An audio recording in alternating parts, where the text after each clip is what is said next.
है, कैसे हम भले और चंगे रह सकते हैं, कैसे हम हष्ट पुष्ट रह सकते हैं, कैसे हम स्वस्थ रह सकते हैं, इसके बारे में भी बाइबल बताती है। तो बाइबल में कहां पर लिखा है, और वो है नीति वचन 3 अध्याय। अगर हम पढ़े नीति वचन 3 अध्याय 1 से लेकर के 10 पद तक, जरा पढ़े। हे मेरे पुत्र, हे मेरे पुत्र, सुलेमान यहां पर एक बात बता रहा है। वो क्या कह रहा है, जो बुद्धि का ज्ञाता है, जो बुद्धि से, जिसके पास पूरी बुद्धि से भरा हुआ है,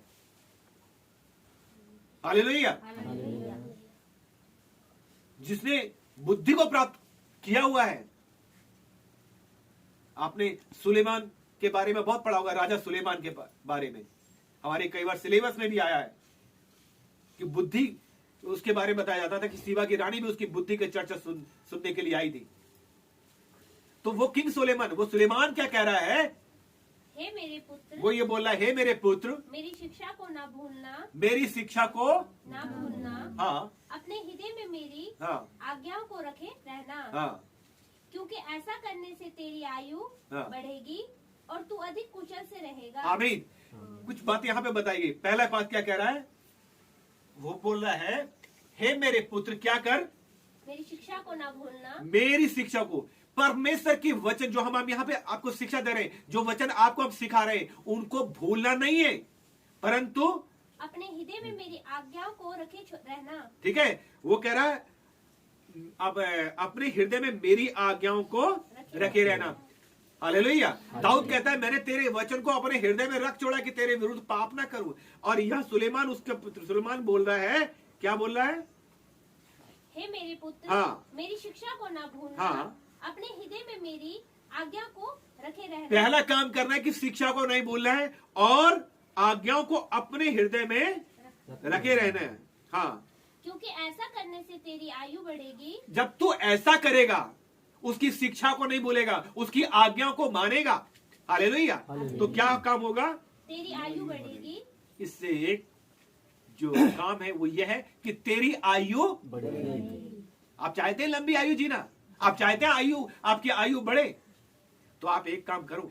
क्या करो, सबसे पहली बात, उसकी शिक्षाओं पर मनन और चिंतन करो। परमेश्वर का वचन क्या कह रहा है, उसकी शिक्षाओं पर मन लगाओ, उस पर मनन और चिंतन करो और उसे अपने जीवन में लागू करो। एक कान से सुन के दूसरे कान से मत निकालो, परंतु जो शिक्षा सुन रहे हो उसे अपने जीवन में भी लागू करो।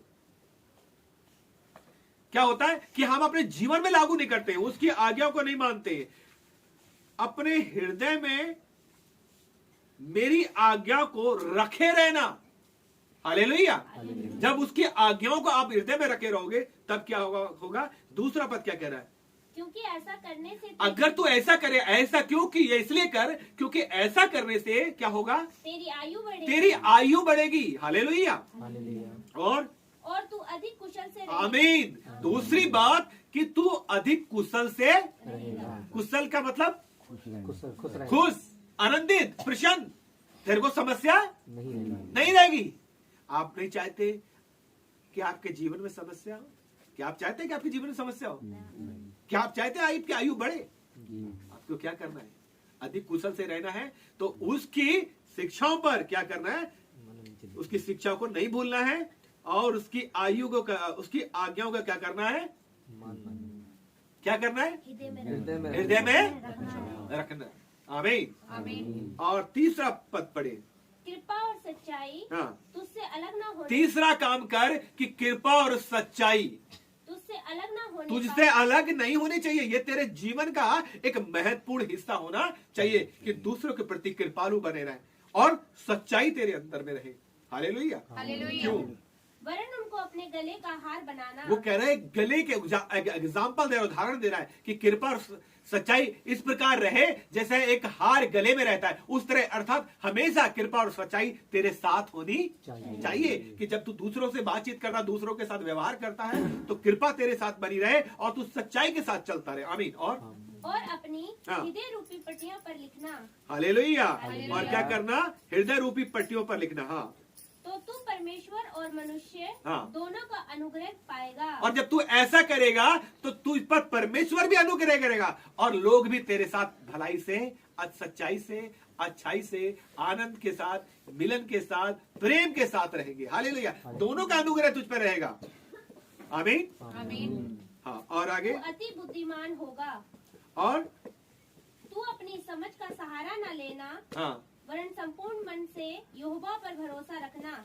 तू क्या करना? बुद्धिमान होगा। पढ़िए एक बार इसको।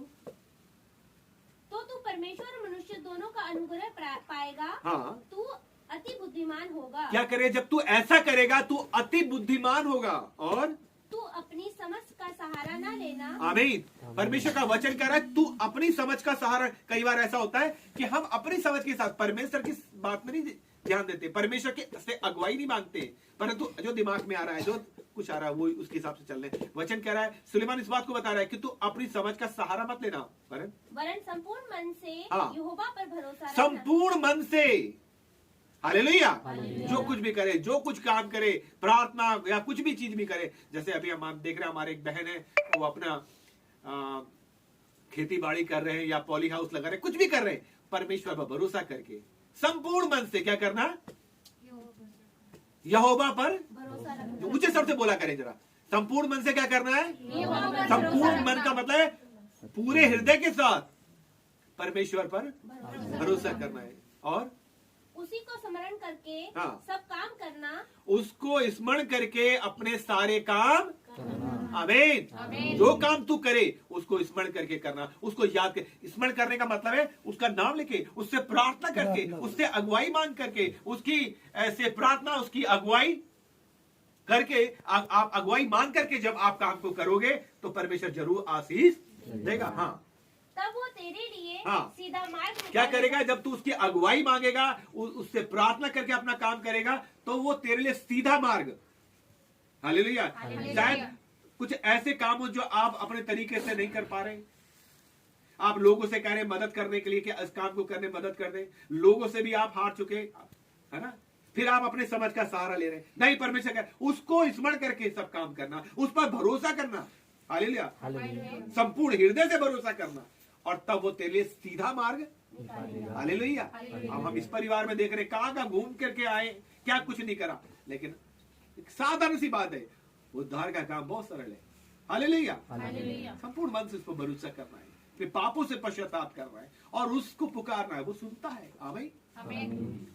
और फिर क्या लिखा है? अपनी दृष्टि में बुद्धिमान न होना। हाँ, कि नहीं मैं बहुत बुद्धिमान, ये सब कुछ मालूम नहीं, परंतु परमेश्वर से अगुवाई मांगना, यहोवा का भय मानना, यहोवा का भय मानना, और बुराई से अलग रहना। और क्या करना? बुराई से अलग रहना। ऐसा करने से तेरा शरीर भला चंगा और तेरी हड्डियां पुष्ट एक रहेंगी। बात हमने देखी, पहली बात क्या थी कि तू मेरे पुत्र मेरी शिक्षा को ना भूलना, शिक्षा को मत भूलना। और दूसरी बात है, क्योंकि ऐसा करने से तेरी आयु बढ़ेगी।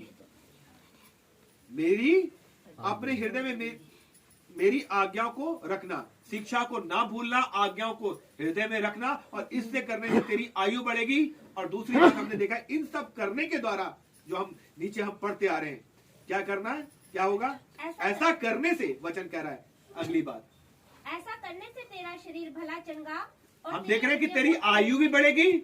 और दूसरी बात बताया है क्या?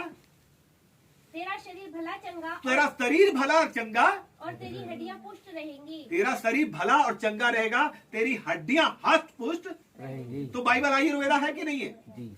हालेलुया। कि उसकी शिक्षाओं को नहीं भूलना है, उसकी आज्ञाओं को हृदय में रखना है, संपूर्ण मन से उस पर भरोसा करना है, उसको स्मरण करके अपने सब काम करना है। हालेलुया। वो तेरे लिए सीधा मार्ग निकालेगा, तेरी आयु बढ़ेगी, तेरी हड्डियां हष्ट पुष्ट होंगी, तू भला और चंगा रहेगा। यदि आप चाहते कि आप भले और चंगे रहें, यदि आप चाहते कि आपकी आयु बढ़े, तो आए मैं और आप भी संपूर्ण मन से यहोवा पर भरोसा करें। परमेश्वर इस वचन के द्वारा आप सबको आशीष दे। आमीन। सबको जय मसीह।